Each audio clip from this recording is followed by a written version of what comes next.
Positioning matters more than your gear and no rest for the wicked. And I'm going to prove it to you right now. You don't believe me? Watch me fight every single bounty this week with nothing but one single melee weapon equipped. Let's get it.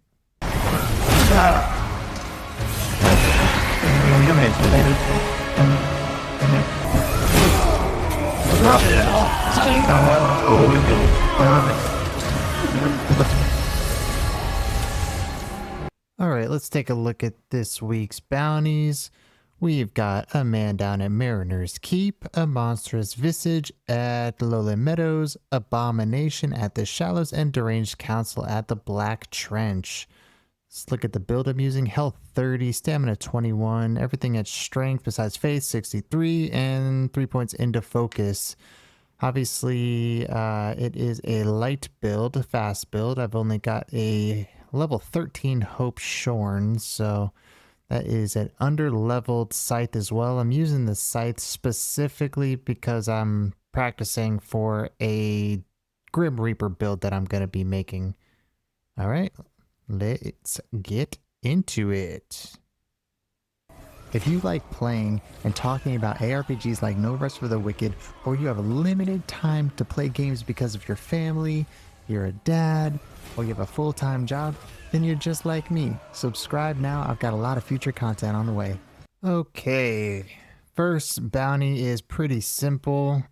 I spawned at Lumberyard, and I am going to just cross this little overpass, jump over the ledge here, and fight this thing. So he's going to be spitting out a bunch of enemies, and at first I wasn't even sure that this was the bounty, but it is. So this one's pretty easy depending on what he's going to spit out. So I'm just kind of sitting behind him trying to knock a little bit of damage down at first and kill some of these ads. I wasn't really trying to kill the ads at first because I was thinking he's just going to continually spit things out. So this guy he spit out is pretty dangerous. He can definitely kill me knowing that I have no gear on. But I made quick work of him, and now I'm just going to beat him down. Use a rune attack. There's a big chunk there. Remember, I'm still using just the level 13 scythe here. Not really upgraded. Doesn't really have the enchantments that I would like on it. But nonetheless, there it is. First bounty is complete. Let's grab the loot. And let's go to the second. So it looks like we got some pestilence here I'm going to have to take care of. Unfortunately, before I was not expecting the pestilence, and that is where two of my bounties are. So I'm going to have to clear that pestilence first, and I'm not going to put on the gear to do it. But let's get to it. Off to the shallows. All right. We are entering the Mariner's Keep. I've got the scythe. I've got no other gear on.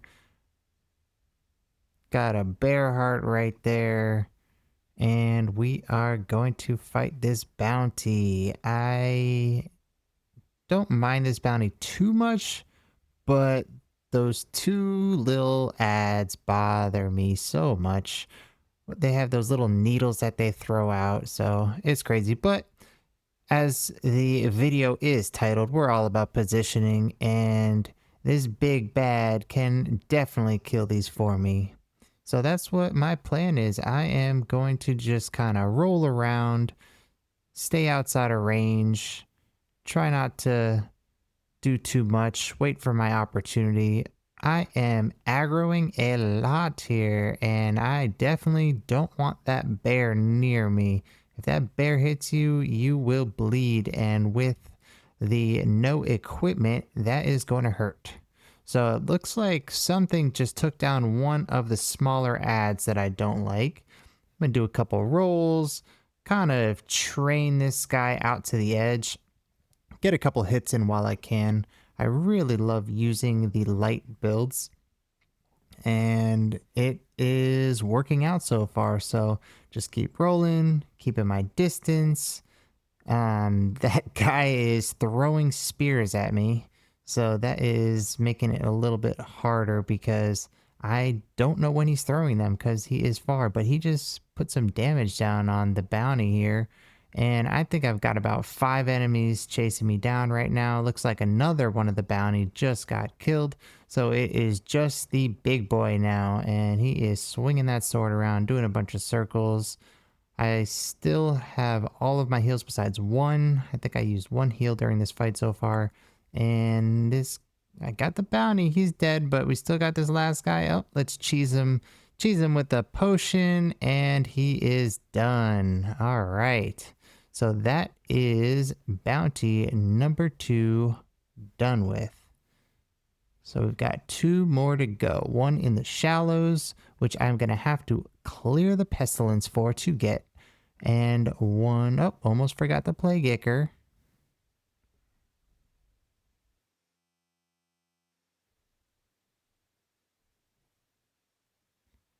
All right, the third bounty cleared all of the pestilence, killed the pestilence boss, and here we go. We've got the third bounty, very similar to the second, different weapon, but still those 2 little ads that annoy me so much. We're gonna let the big boy take care of the first one, at least try, and there he goes.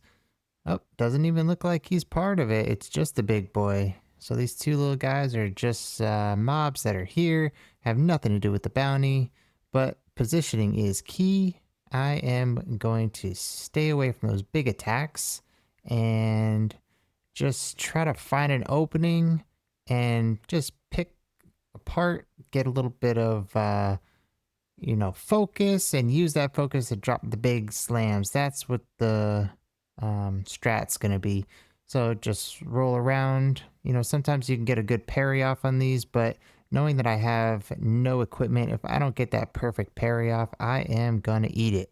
So that is not going to be good for my health. So I am pretty much waiting for him to do that big jump. When he does that big jump, I know I can easily evade that, and then I could just pick him apart. So he does a couple different move sets, and there's that move I'm looking for, and I hit him with the big slam. Let him do his little double whirly. Hit him again, and yeah, I could just rinse and repeat. This enemy is pretty easy if you know the moves. Very easy to avoid. You do not need anything. I might be able to beat this guy without a weapon, and I might try that next. I just go straight unarmed.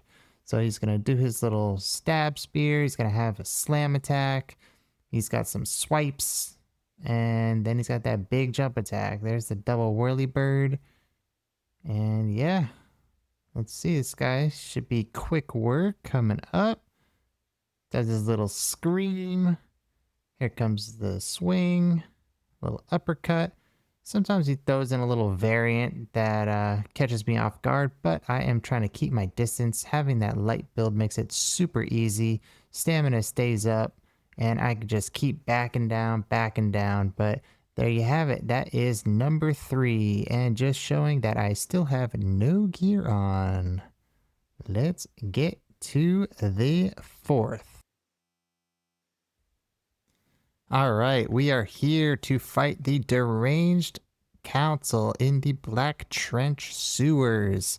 I saved this one for last because it is going to be the hardest challenge for me. At least that's what I'm thinking it is, because there's 3 and they all have different movesets, but most importantly, they throw things at you constantly. Now, you can cheese this one. I could sit here and I could take out the long sword, back up, and fight him, but I don't want to do that. I want to do this challenge for real. Let's aggro them all. Let's get them all going. So here we go. We got shield and spear, and we got the battle axe. Now the battle axe has this crossbow, super annoying. And I know that if I take one of these shots, it could drain my entire health at once. I'm not going to get one shot, but it could be quick.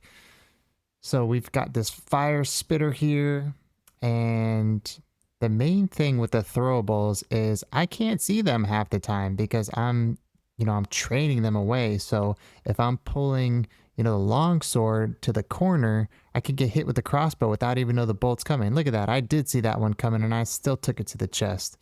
So Here we go. This one is pretty easy to parry. I did miss it. I looked like I was a little bit too far, but that move that battle axe throws down, when he does the jump, he does a swing, and I could usually time up that parry pretty good and get a shot off. Now, I still got to be careful, even if I do get the parry off, because second I parry it and I go for like a heavy attack, I could have a flame, firebomb coming at me, or one of those traps being thrown at me. But yeah, let's see how we play this out. Just, keep your distance, train them out. Just take it a little bit at a time. And I am going to be going for the battle axe first right now. I kind of play this by ear. I don't really have a strat with who I want to get first. It's kind of just as I'm doing heavy attacks and I can get one at a time. Whoever is starting to get low, then I start to focus on them. But it's a little bit slow at first. I don't like to go all in until I feel comfortable, especially if I am doing all position. You can see I'm at like 5 HP right now. So I'm just going to do a little moving out of the way. I've got some stamina. They are starting to yeet traps all over the place. I might have to start running into those traps to get them cleared up a little bit, the arena, but I did just notice the crossbow just hit the shield and spear guy, so it looks like they can do a little bit of damage to each other. I have never noticed that actually with that, but this boar is pretty much one shot, so let's finish him. That's one down. We got 2 more to go.